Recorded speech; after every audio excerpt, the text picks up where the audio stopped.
Tu ressens cette attente. Elle n'est pas vague, elle est précise, comme un pouls qui bat plus fort dans le silence de ton intérieur. Tu as prié, tu as cru, tu as même lutté. Et maintenant, il y a ce calme, trop calme peut-être, où tout semble en suspens. Écoute bien ce que je vais te dire, car cela n'est pas une parole de consolation, mais un avis de livraison céleste. Le Saint-Esprit me pousse à te l'annoncer clairement. Quelqu'un est en chemin vers ta vie, quelqu'un que tu n'attends peut-être pas, sous une forme que tu n'imagines peut-être pas. Cette personne, ce message, cette opportunité, ne frappera pas à la porte de tes projets élaborés, mais à celle de ton obéissance actuelle. Elle porte avec elle une surprise non pas anecdotique mais systémique, une clé qui va déverrouiller une séquence entière de ta destinée. Le changement qu'elle apporte ne sera pas un ajustement, mais une bascule. Si tu as le sentiment que Dieu t'a montré des promesses qui semblent suspendues dans le spirituel, sans moyen concret de se matérialiser, alors cet instant est décisif. Ne ferme pas cette page. Ce que tu vas lire est plus qu'un enseignement. C'est une mise en garde prophétique et une préparation stratégique. Tu dois être prêt à reconnaître le messager et à recevoir le paquet, car dans le royaume, les plus grandes bénédictions arrivent souvent déguisées en défis, en interruptions ou en visiteurs inattendus.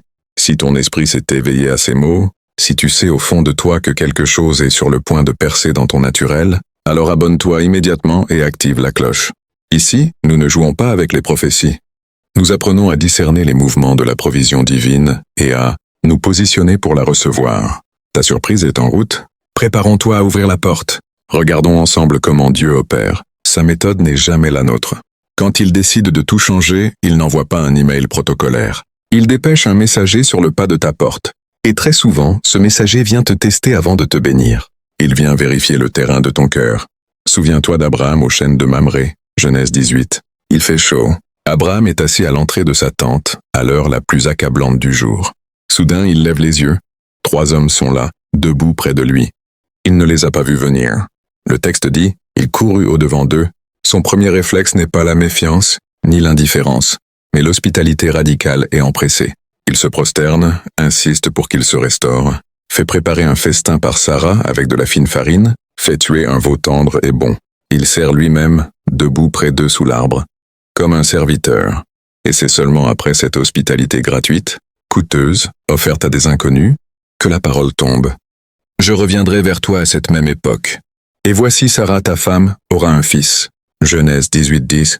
Les visiteurs n'étaient autres que l'Éternel et 2 anges. La surprise qui allait tout changer. La naissance d'Isaac. L'héritier de la promesse a été précédé d'un test d'hospitalité inconditionnelle. Abraham a ouvert sa tente, ses provisions, son temps, sans connaître l'identité réelle de ses hôtes. Ta surprise est peut-être à ta porte sous la forme d'un inconnu, d'une demande inattendue, d'un appel à servir qui te semble hors de propos. Vas-tu, comme Abraham, courir au-devant avec une générosité empressée, ou vas-tu fermer la porte parce que tu es fatigué, occupé ou méfiant? Le messager teste ton cœur avant de délivrer la prophétie. Ta capacité à recevoir le changement est liée à ta disposition à donner sans calcul.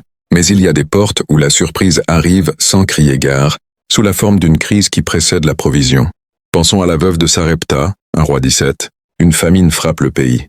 Le prophète Élie, lui-même caché par Dieu, reçoit cet ordre. Lève-toi, va à Sarepta, qui appartient à Sidon et demeure là. Voici, j'ai ordonné là à une femme veuve de te nourrir.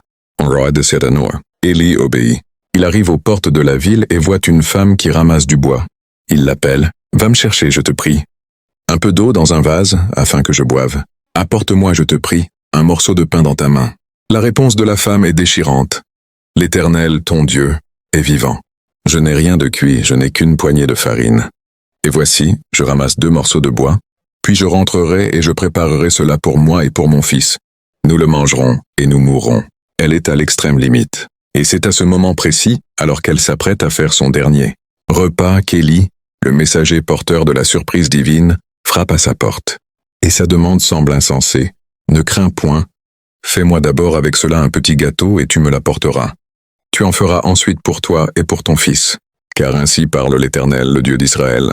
La farine qui est dans le pot ne manquera point et l'huile qui est dans la cruche ne diminuera point, jusqu'au jour où l'Éternel fera tomber de la pluie sur la face du terre.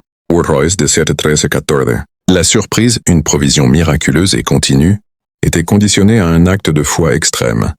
Donner son dernier repas, sa dernière espérance de survie, à un étranger prophète, sur la base d'une parole. La femme obéit, et le miracle se produit.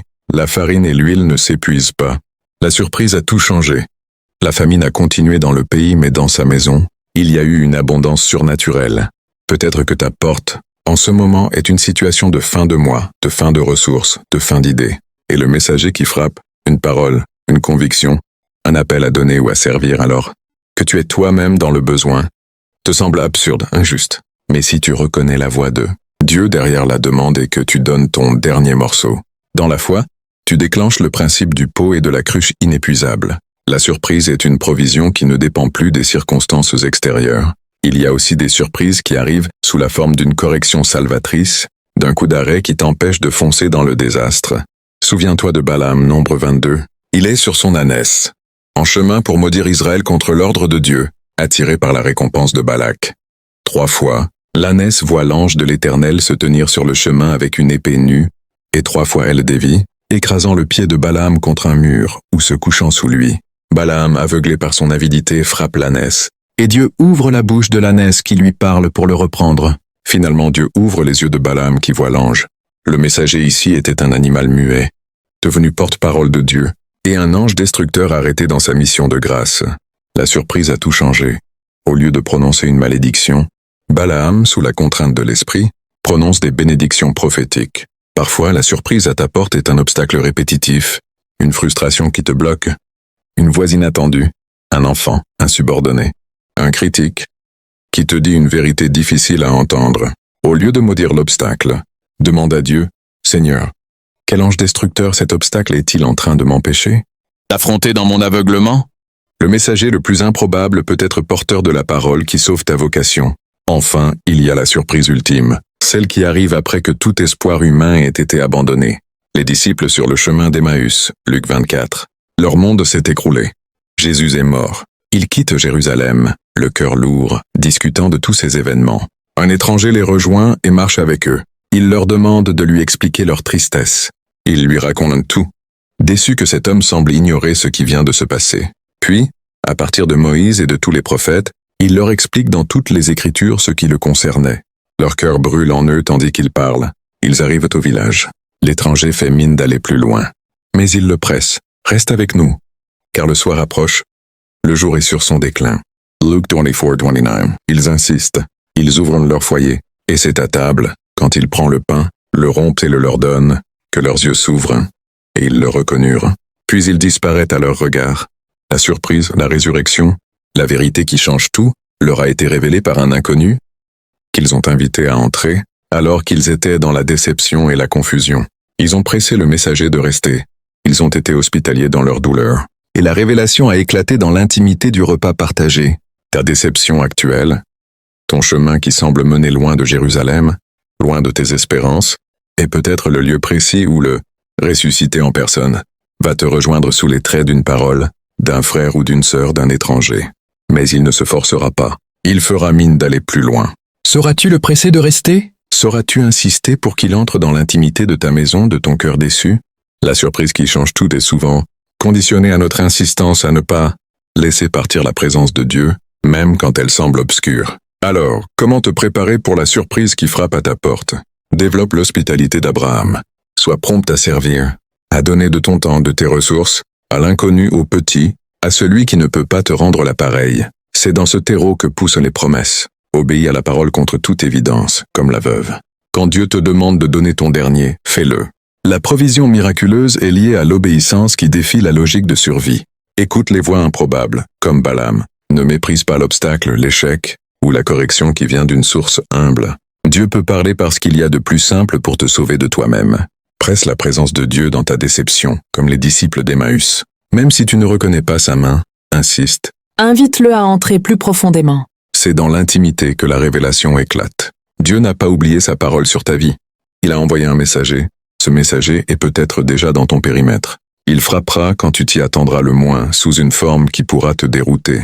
Mais si ton cœur est aligné sur l'hospitalité, l'obéissance, l'humilité et l'insistance, tu reconnaîtras la livraison céleste. La surprise n'est pas pour te faire plaisir, elle est pour tout changer. Prépare-toi. La porte est sur le point de s'ouvrir. Maintenant, approfondissons cette vérité, car il ne suffit pas de savoir qu'un messager vient. Il faut comprendre pourquoi il vient maintenant, et surtout ce qu'il vient réellement livrer. Parce que la surprise à ta porte n'est souvent que l'emballage. Le cadeau, lui, est d'un ordre différent. Il ne s'agit pas simplement d'un bien, d'une opportunité ou même d'une personne. Il s'agit d'un transfert d'autorité, d'une clé de compréhension ou d'une relique de puissance qui va reconnecter ton présent à ta destinée. Si tu ne discernes pas la nature profonde de ce qui t'est apporté, tu risques de te réjouir de l'emballage et de jeter le trésor avec le papier. Prenons l'exemple saisissant du jeune David, encore inconnu, envoyé par son père, auprès de ses frères sur le champ de bataille, 1 Samuel 17. Sa mission initiale, apporter du grain et du fromage à ses frères et prendre de leurs nouvelles. C'est une corvée familiale, une livraison banale. Le messager, c'est lui. La porte, c'est le camp d'Israël paralysé par la peur de Goliath. David arrive, dépose les provisions et entend l'insulte. L'insulte de Goliath contre les armées du Dieu vivant. Ce qu'il apportait, la nourriture, devient secondaire. Ce qu'il reçoit sur place, l'indignation sainte, la révélation du vrai combat et la surprise. Cette indignation va le pousser à s'enquérir, à prononcer des paroles de foi qui parviendront aux oreilles de Saül, et finalement à s'avancer avec sa fronde. Le messager, David, est devenu le champion. La livraison initiale a servi de couverture pour introduire l'instrument de la victoire, divine au cœur même du camp de la défaite. Pour toi, cela signifie la prochaine mission apparemment banale qu'on te confie, un voyage professionnel, une course pour un proche, une visite de courtoisie, et peut-être l'emballage qui te donne accès à ton champ de bataille. C'est là, sur place, en accomplissant fidèlement la tâche simple, que tu vas entendre l'insulte. Le défi spécifique que l'ennemi lance contre ta génération, ton métier, ta famille, et que l'onction pour y répondre s'enflammera en toi. Ne méprise pas la petite livraison. Elle est ton ticket d'entrée. Considérons maintenant l'histoire d'Élisée et de la Sunamite, 2 Rois 4. Cette femme riche reconnaît en Élisée un homme de Dieu. Elle le persuade, ainsi que son serviteur Géasi, de s'arrêter chez elle pour manger chaque fois qu'il passe. Puis elle propose à son mari de bâtir une petite chambre haute, avec un lit, une table, un siège et un chandelier pour que le prophète ait un lieu à lui. Elle ouvre sa porte avec une hospitalité généreuse et structurelle. Un jour Élisée touché veut la bénir. Il demande à Géasi, « Que peut-on faire pour elle ?» Géasi remarque qu'elle n'a pas de fils et que son mari est vieux. Élisée la fait appeler et lui dit, « À cette même époque, l'année prochaine, tu embrasseras un fils. » La promesse se réalise. Des années plus tard, l'enfant meurt. La Sunamite court au mont Carmel trouver Élisée. Elle saisit ses pieds. Géasi veut la repousser, mais Élisée dit, « Laisse-la, car son âme est dans l'amertume, et l'Éternel me l'a cachée. » Élisée se rend chez elle, prie, et l'enfant ressuscite. Ici, la surprise initiale, la promesse d'un fils, était un cadeau de vie. Mais la surprise ultime, celle qui a vraiment tout changé, était la relation d'intercession directe et persistante avec le prophète qu'elle avait construite par son hospitalité. Quand la crise est arrivée, elle n'a pas eu à supplier un Dieu distant. Elle savait où aller, qui saisir. Elle avait accès. La chambre haute qu'elle avait bâtie était devenue le canal d'un miracle de résurrection. La surprise à ta porte, l'invitation à servir, à investir dans la vie d'un homme ou d'une femme de Dieu, à bâtir quelque chose pour le royaume, qui ne te rapporte rien de visible, immédiatement, et peut-être en train de construire ta chambre haute, ton accès privilégié à l'intercession et à la puissance de Dieu pour le jour où tout semblera mort dans ta vie. Tu ne reçois pas seulement une bénédiction, tu construis un accès. Regardons aussi l'épisode de Pierre et de la pièce d'argent dans la bouche du poisson. Matthieu 17, 24, 27. Les collecteurs de l'impôt du temple demandent à Pierre si Jésus paie la 10 drachmes. Pierre répond « Oui ». Mais quand il rejoint Jésus, c'est Jésus qui aborde le sujet le premier, montrant sa prescience. Il explique que, bien qu'ils en soient exempts en tant que fils, il faut éviter de scandaliser. Puis il dit à Pierre « Va à la mer, jette l'hameçon, et tire le premier poisson qui montera. Ouvre-lui la bouche, et tu trouveras un statère. Prends-le, et donne-le leur pour moi et pour toi. » La surprise ici est une provision surnaturelle pour une obligation légitime, obtenue par l'obéissance à un ordre absurde. Pierre, le pêcheur professionnel, doit aller pêcher, mais avec une hameçon, pas un filet, attendre le premier poisson et y trouver de l'argent. L'ordre est ridiculement spécifique, mais Pierre obéit, et la provision est exacte, miraculeuse et suffisante pour les deux. Le messager était un poisson, la surprise était un statère, mais le cadeau profond était la révélation d'un Dieu qui pourvoit de manière créative, précise et sans effort à nos obligations, quand nous obéissons à ces méthodes improbables. Ta taxe du temple, cette facture qui te stresse, Cette obligation légale ou familiale, qui te pèse, m'a peut-être déjà, sa provision miraculeuse, préparée dans un poisson, sur le point de mordre à ton hameçon. Mais Dieu t'attend au bord de l'eau. Il attend que tu ailles jeter la ligne, selon son instruction précise. La surprise est conditionnée à l'obéissance dans le détail. Enfin, méditons sur l'apôtre Pierre en prison, profondément endormi entre deux soldats, la veille de son exécution, acte 12. L'Église prie avec instance pour lui. Soudain, un ange du Seigneur apparaît, frappe Pierre au côté pour le réveiller, et lui dit « Lève-toi promptement !» Les chaînes tombent de ses mains. L'ange lui ordonne de se ceindre, de mettre ses sandales et son vêtement et de le suivre. Ils passent la première et la seconde garde, arrivent à la porte de fer qui mène à la ville, laquelle s'ouvre d'elle-même. Ils sortent, parcourent une rue, et soudain l'ange disparaît. Pierre, revenu à lui, dit « Je vois maintenant d'une manière certaine que le Seigneur a envoyé son ange et qu'il m'a délivré. Ici le messager est un ange. La surprise est une délivrance physique miraculeuse. Mais remarque, Pierre dormait. Il était en paix au point de dormir la veille de sa mort. L'Église priait avec instance. L'ange est intervenu au dernier moment de manière surnaturelle, en contournant tous les verrous humains. Le cadeau profond était la manifestation, tangible de la puissance de l'intercession corporée et de la paix qui dépasse toute intelligence. La surprise à ta porte pourrait être une délivrance si soudaine, si surnaturelle, qu'elle laissera tout le monde stupéfait. À toi le premier. Mais elle est liée à deux choses. La paix profonde de ton cœur face à la menace, ton sommeil, et l'intercession fervente de ton Église, tes frères et sœurs dans la foi. Le messager angélique ne vient pas dans l'agitation, mais dans la paix confiante et le terreau de la prière collective. Alors, que faire concrètement alors que tu attends cette surprise? Sois fidèle dans les livraisons banales, comme David portant son fromage. Accomplis avec excellence les tâches simples qu'on te confie. C'est dans ce cadre que la révélation du vrai combat t'attend. Investis dans la chambre haute. Identifie ce que tu peux bâtir pour servir le peuple de Dieu, sans rien attendre en retour. Tu es en train de construire ton accès futur à la résurrection. Obéis aux ordres, poisson. Quand Dieu te donne une instruction étrange et spécifique pour une provision, exécute-la à la lettre, même si elle semble déconnectée de ton besoin. La précision de l'obéissance déclenche la précision du miracle. Dors en paix et mobilise l'intercession. Face à tes menaces, choisis la paix de Christ. Et partage ton fardeau avec des frères et sœurs de confiance, Qui prieront avec instance. La surprise de la délivrance vient souvent par ce double canal. Le messager qui vient n'est qu'un facteur. Le colis qu'il apporte est une pièce d'un mécanisme céleste bien plus vaste, conçu pour te propulser, te libérer, ou te révéler une dimension de Dieu que tu ne connaissais pas encore. Ne guette pas seulement la silhouette à l'horizon. Prépare ton cœur à discerner la nature du transfert. Prépare ta main à recevoir non pas un cadeau, mais un instrument de destinée. Nous arrivons au moment décisif, à l'instant critique où tout se joue, l'accueil. Car un messager peut frapper, une surprise peut se présenter, mais tout dépendra de ce qui se passe dans les secondes qui suivent l'ouverture de la porte. L'histoire biblique est pleine de rencontres manquées, de portes refermées trop vite, de messagers méprisés parce qu'ils ne correspondaient pas à l'attente. L'accueil n'est pas une formalité. C'est un sacrifice d'accès, un jugement prophétique instantané et un acte de guerre spirituelle. Si tu échoues ici, tu risques de laisser repartir l'ange sans même avoir compris qu'il était là. Alors, regardons les Écritures une dernière fois, non plus pour comprendre qui vient, mais comment le recevoir. Souvenons-nous de la parabole de Jésus la plus explicite sur ce sujet. Matthieu 25, 31, 46, le jugement des nations. Le roi sépare les brebis des boucs. Aux uns, il dit « Venez, vous qui êtes bénis de mon Père. Car j'ai eu faim et vous m'avez donné à manger. J'étais étranger et vous m'avez recueilli. » Étonné, il demande « Quand avons-nous vu étranger et t'avons-nous recueilli ?» Le roi répond « En vérité, je vous le dis, toutes les fois que vous avez fait ces choses à l'un de ces plus petits de mes frères, c'est à moi que vous les avez faites. À l'inverse, ceux qui ont refusé l'hospitalité aux petits l'ont refusé à Christ lui-même.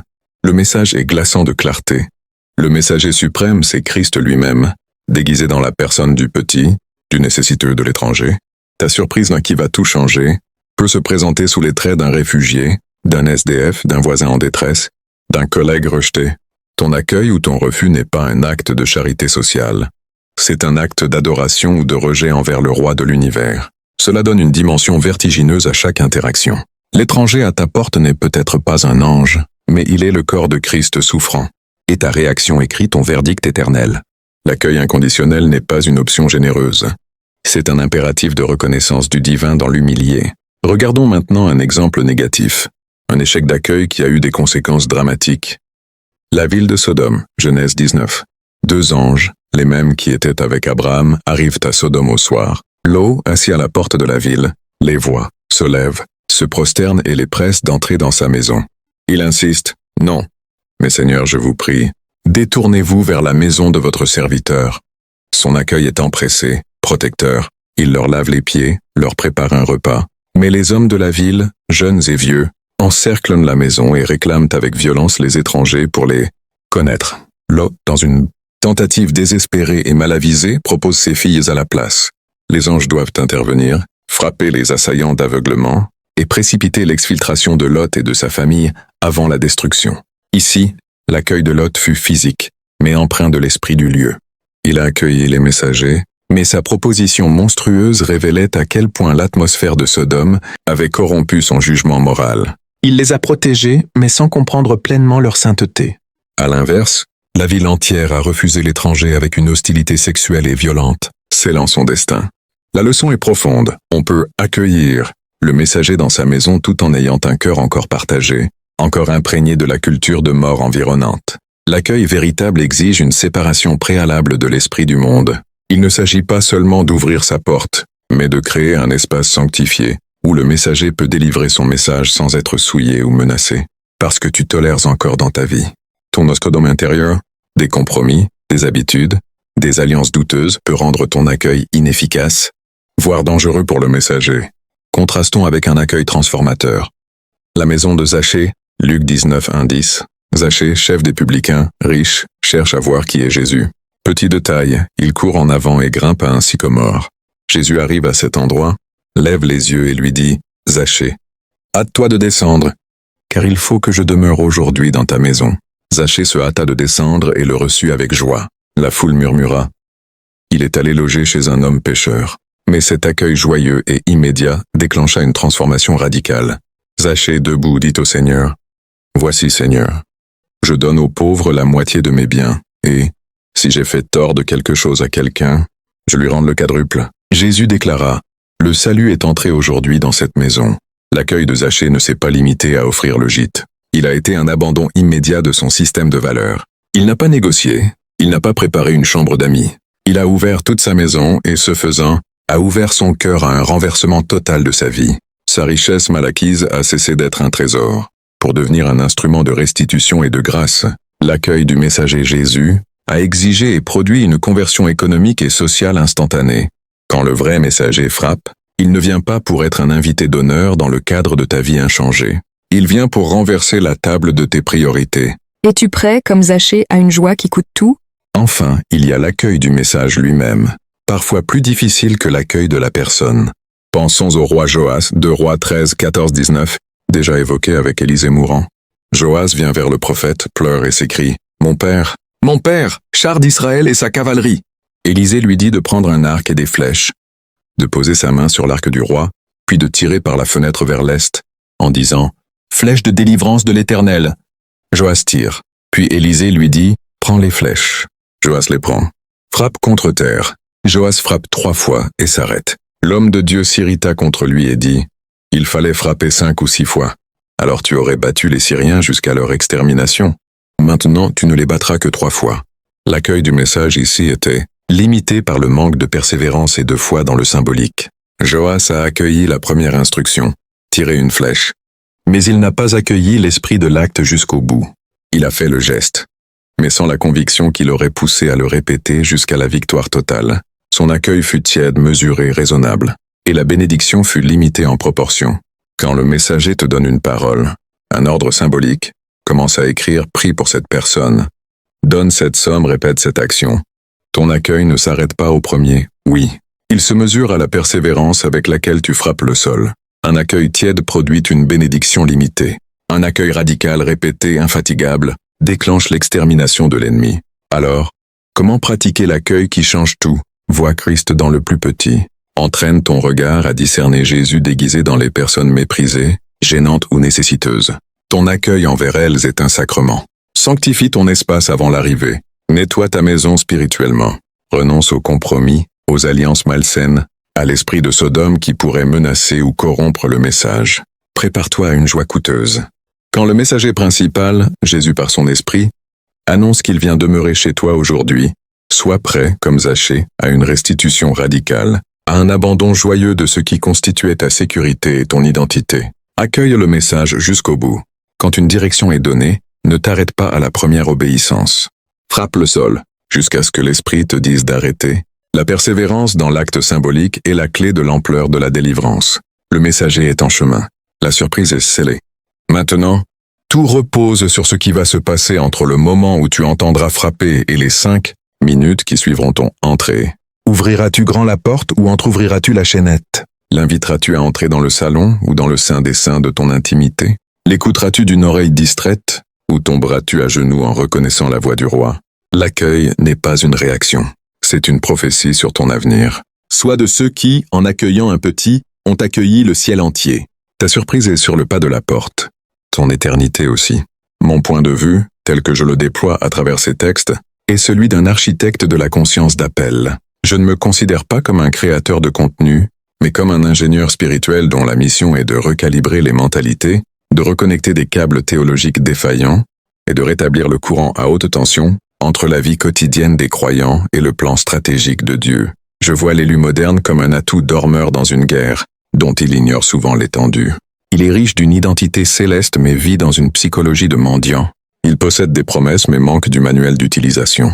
Mon point de vue est donc opérationnel et non théorique. Chaque texte est conçu comme un briefing de mission. Je ne parle pas de ce que Dieu pourrait faire, mais de ce qu'il est en train de faire selon des schémas bibliques immuables et comment vous devez vous y aligner. Ma conviction centrale est la suivante. La plupart des croyants sous-estiment radicalement le degré d'implication personnelle et stratégique de Dieu dans les détails de leur existence. Ils le voient comme un donateur occasionnel, pas comme un commandant en chef qui observe, prépare, orchestre et envoie des émissaires. C'est pourquoi j'insiste sur les termes de surveillance, de milliardaire stratège, de rencontres préparées. Je cherche à remplacer l'image d'un Dieu réactif par celle d'un Dieu proactif et calculateur, dans le sens le plus sain du terme. Votre vie n'est pas une suite d'aléas où Dieu intervient parfois. C'est un champ de manœuvre où il déploie une stratégie. Je perçois une souffrance spécifique chez ceux qui sont véritablement appelés. Le fossé entre la grandeur intérieure de l'appel et l'étroitesse des circonstances extérieures. Ce fossé génère une douleur sacrée, les nuits blanches. Ma réponse n'est pas de proposer un somnifère spirituel, mais de révéler ce fossé comme le lieu même de la révélation et de la formation. La nuit n'est pas l'ennemi, elle est le sas. Le travail n'est pas une malédiction, c'est le territoire de la conquête. L'attente n'est pas vide, elle est le théâtre de la préparation invisible. Je cherche à transformer la perception même de l'épreuve. Mon point de vue sur la providence est cinématographique. Dieu n'est pas un écrivain linéaire. Il est un scénariste génial qui prépare des rencontres, des coïncidences surnaturelles, des retournements de situation. Il écrit des dialogues, les paroles reçues dans la nuit, place des accessoires symboliques, le bâton de Moïse, la cruche d'huile, et envoie des personnages secondaires décisifs, le serviteur avec le quart de cycle, l'eunuque éthiopien. Votre vie est un scénario dont vous êtes le protagoniste, pas un figurant. Comprendre cela change tout. Vous arrêtez de subir l'intrigue, vous commencez à en chercher les clés et à jouer votre rôle avec intensité. Enfin, mon point de vue est urgent et non négociable. Je ne livre pas des concepts, mais des ordres de marche. Le ton pressant, ce message disparaît. Quelqu'un vient à ta porte, n'est pas du marketing, mais la traduction littérale de ma conviction que nous sommes dans un kairos, une fenêtre de temps divine où les grâces sont accrues, mais aussi plus facilement manquées. La génération du déluge a vu l'arche se construire pendant 120 ans et a quand même raté le bateau. Je ne veux pas que cela vous arrive. D'où l'insistance sur l'obéissance immédiate, l'écoute radicale, l'hospitalité inconditionnelle. Pour résumer, je vois ma parole comme un réveil de l'identité stratégique. Tu n'es pas un spectateur, tu es un agent. Un décodage des méthodes divines. Dieu agit selon des schémas que tu peux apprendre à reconnaître. Un manuel de guerre spirituelle pratique. Tes nuits, ton travail, tes attentes, tes rencontres sont le front. Un alarme prophétique. Le temps est à la fois ton allié et ton adversaire. Il faut discerner et saisir. J'écris pour provoquer une collision salvatrice entre la réalité de votre vie et la vérité, beaucoup plus grande du plan de Dieu à votre sujet. Le but n'est pas que vous aimiez mes textes, mais que vous vous leviez de votre chaise, avec une nouvelle clarté et une détermination inébranlable. Si vous lisez ces lignes avec un cœur qui bat plus vite, c'est que vous êtes prêt pour ce niveau d'engagement. Le reste n'est qu'exécution. C'est de cette tour de contrôle exigeante et passionnée que je vous parle. Si cette profondeur sur la nature stratégique des surprises divines éclaire pour toi des événements passés et prépare ton futur, alors il est temps de consolider ton accès à cet enseignement. Abonne-toi maintenant. Nous allons entrer dans la phase pratique. Comment discerner un messager divin d'une distraction? Comment ouvrir le poisson? Une fois qu'on l'a pêché, comment bâtir sa chambre haute? Active la cloche. La préparation active commence. Tu ne veux pas être pris au dépourvu quand le coup sera frappé.